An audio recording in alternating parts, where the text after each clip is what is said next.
A thermodynamic cycle describes a set of processes through which a system returns to its initial state. These processes are typically used to produce power or refrigerate. They repeat continuously.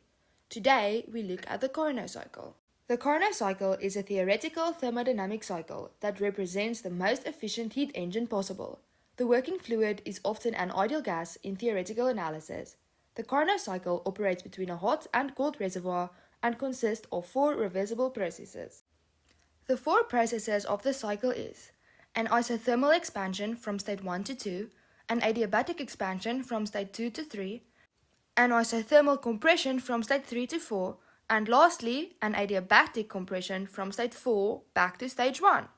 Let's consider each step separately. Isothermal expansion.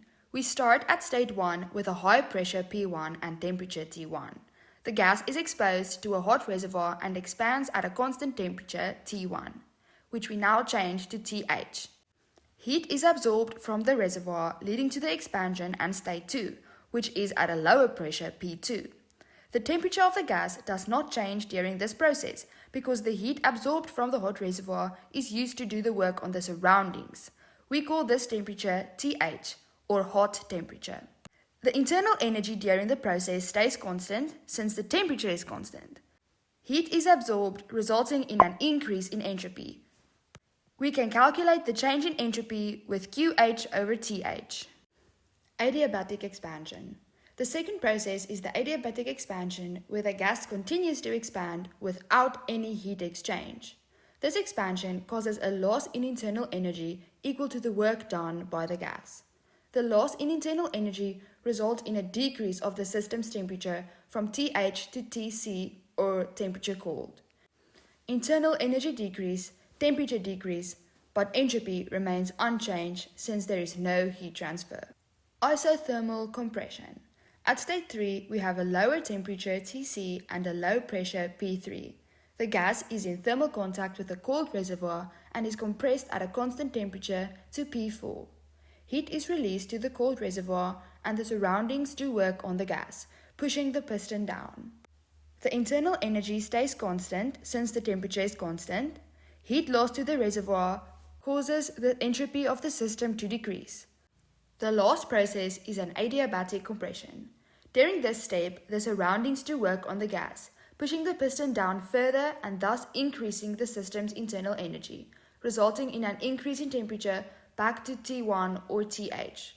The internal energy increase, temperature increase, and there is no heat exchange and thus entropy stays constant. Let's talk about the efficiency of the Carnot cycle. The efficiency of the Carnot cycle depends on the temperature of the hot and cold reservoirs. A higher TH and lower TC will improve our efficiency. You can also use these formulas to calculate the efficiency. No real engine can achieve Carnot efficiency due to irreversibility and non-idealities. You can use efficiency to calculate the work done by the cycle. Now that we understand the Carnot cycle, let's draw the PV diagram. Here we have all of our information.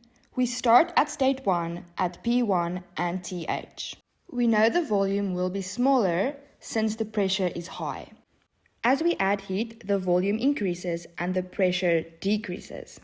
At state 3, the pressure is the lowest and the volume is the highest.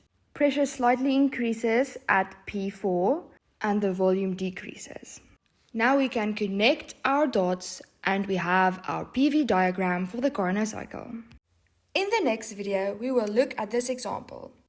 I hope this video helped you understand the theory of the Carnot cycle.